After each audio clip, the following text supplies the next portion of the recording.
Hey, and welcome to another episode of Puro Dino. Today is exactly a year ago that I brought my Dino 308 GT4 home, and I thought it would be fun to just do a quick recap of last year.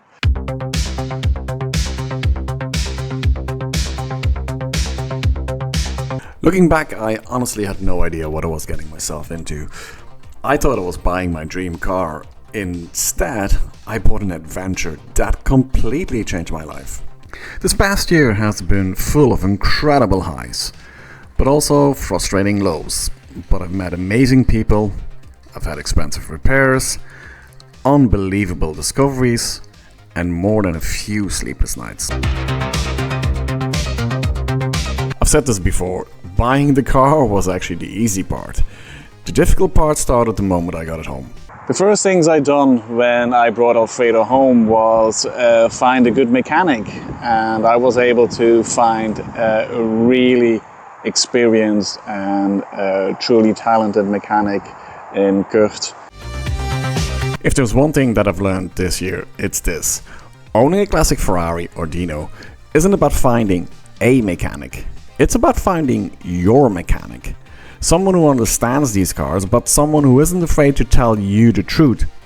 Someone you can trust. One of the first big challenges for the mechanic was to get the car to pass the technical inspection in Belgium and making it road legal again.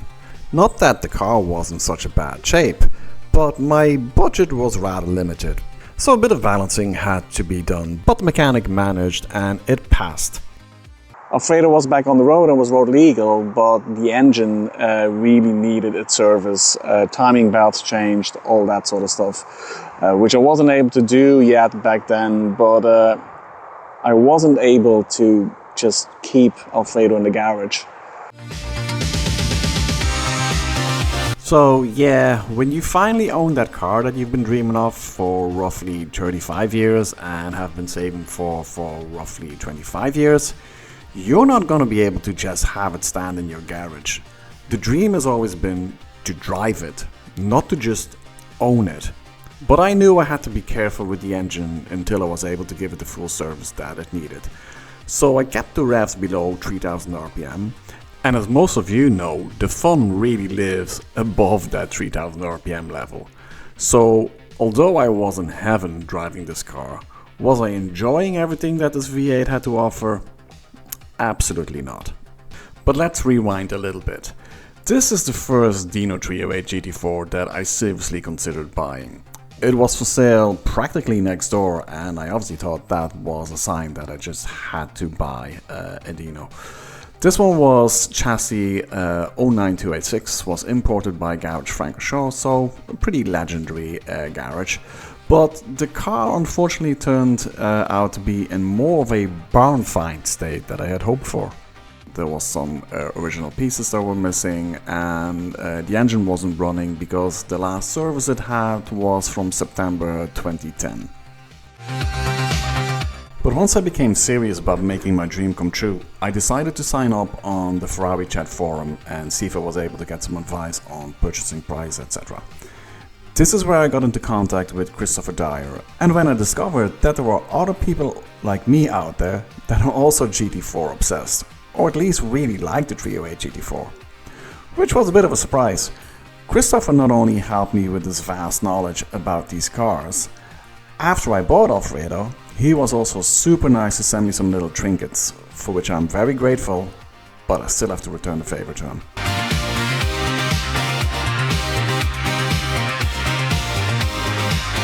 Right after bringing the car home and starting my YouTube channel, this community of GT4 admirers came out of the shadows, and I was very happily surprised to see that this car wasn't only being looked down on as I had thought for a long time. Yes, there still are people who do, but all of a sudden I was in contact with other people that love this car, Christian being one of them, a Swiss collector of classic cars and also somebody that has fallen in love with the GT4. I have sworn that if I ever make it to Italy and Alfredo, I need to make a detour over Switzerland and meet up with Christian. Also one of the nicest people you can meet. He also sent me this large Dino 308 GT4 blueprint. I still haven't found a matching gift to send him though. Then I came into contact with Francis Newman, who, just like Christopher, encouraged me to keep researching these cars.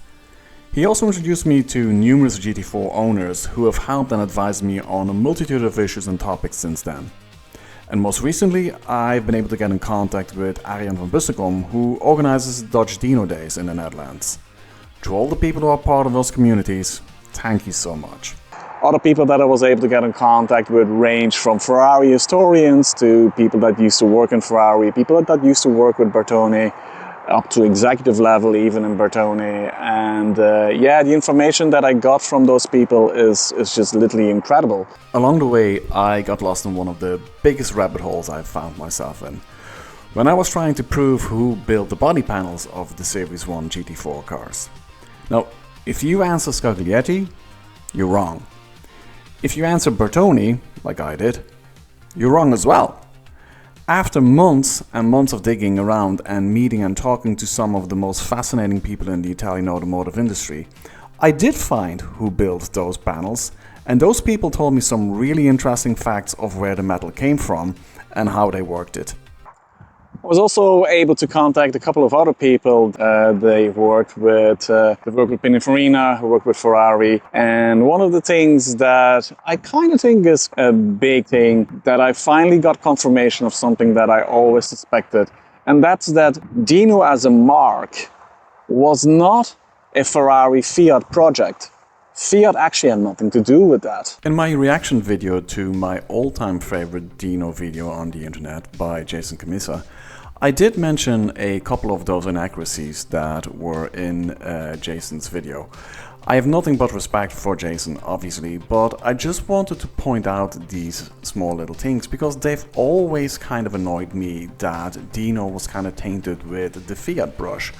While I have it confirmed by Leonardo Fioravanti, which is one of the last surviving members that was actually involved in the creation of Dino as a marque within Ferrari, that the two were totally unrelated. The F2 homologation project that Fiat was involved in and Dino becoming its own marque within the Ferrari family had nothing to do with each other. If you haven't seen that video yet, go and check it out. Yes, it is probably the longest video that I've ever done, almost 40 minutes, but I do think it is worth watching, even if you just go back and forward and just look at the things that are most interesting to you. But it is a video that I spent an awful long time on researching and creating, so I do hope you like it. Now, when I finally did get Alfredo the full service that it deserved, the engine serviced earlier this year, yeah, the fun really started then, and I was driving it quite a lot before, but once it had the engine serviced, I was driving it a lot.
That has some pros and some cons. The pros is you really start enjoying the car and feeling it. It's all just absolutely as I had imagined it would be. The cons obviously is a 52-year-old car. When you start driving it that much, you will figure out that there is some niggles that need attention. So people have seen the video probably of Alfredo at Spa, which was great. About 2 weekends ago, we done a trip in Belgium, a Ferrari trip.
It was a really nice day. Definitely will do it again next year. It's organized by Classic Divisions and Wariem. And so thank you so much for organizing that, which was really great. But we did find out that we have an issue with the suspension that needs to get sorted. It means Alfredo again is going to be spending a little bit more time in the garage than I would have wanted. A quick inspection showed us that in the front all the bushes need to get changed and the ball joints as well. In the rear again we need to get all the bushes changed. There is no ball joints, but you have a couple of more bushes the way I understand it, so all these would need to get changed. That is something that we currently do not have the budget for. Talking about budgets, or rather the lack of them, if you would like to make a small donation of €1 or more, please feel free to go over to the Ko-fi page. The link is in the description below, and make a small donation. Everything will go directly to Alfredo, and all the invoices will always be shared on the Ko-fi page. As you can see, last round I wasn't able to raise any funds for the seat restoration. We were able to get some donations last year towards the engine service, which really helped to take the sting out of that mouth-watering invoice. If you want to see that invoice, have a look at the Ko-fi page, it's on there. With some financial acrobatics, we did manage to free up some funds to give Alfredo the seat restoration that it needs, so it will get nicely restored front seats. What are the next things? Next week, actually, Alfredo is going to go to get its front seats repaired. We still had the budget for that, and I didn't want to move that around, so I'm keeping that to what it was allocated for. After that, the bank balance, it really is dry. And so that's the next thing, as Alfredo now is going to spend a little bit more time in the garage, maybe focus a little bit more again on the research part. We're trying to get access to the Bertone files in Rome. I'm talking to the curator at the moment. There is some issues in relation to getting access. It's not all been digitized yet and stuff, but we are in contact with the curator. Hopefully we'll get access to that soon. That's one really big thing. I really want to find out some information that maybe nobody's actually looked for before, which will be really interesting. Another thing that I'm working on is getting access to Nuccio Bertone's 308 GT4, which is currently at the Heritage Hub in Turin. It was previously in the Vollandia in Milan, which they have moved now to Turin, to the Heritage Hub there. So talking to people in ASI, hopefully they will grant access to inspect that car. Why do we want to inspect that car? Well, first of all, it was Nuccio Bertone's own personal 308 GT4. And from talking to a lot of people within Bertone and Nuccio Bertone's personal friends, they all mentioned that quite a lot of adjustments have been met to that particular car for Nuccio on his own request.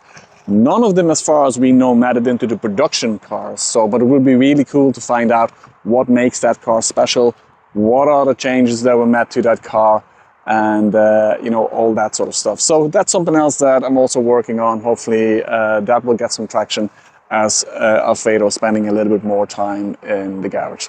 So guys, hopefully you liked the quick update. If you liked it, guys, please give it a thumbs up. Please share, subscribe. It really does make a huge, big difference whether you subscribe or not. And I hope to see you in the next episode.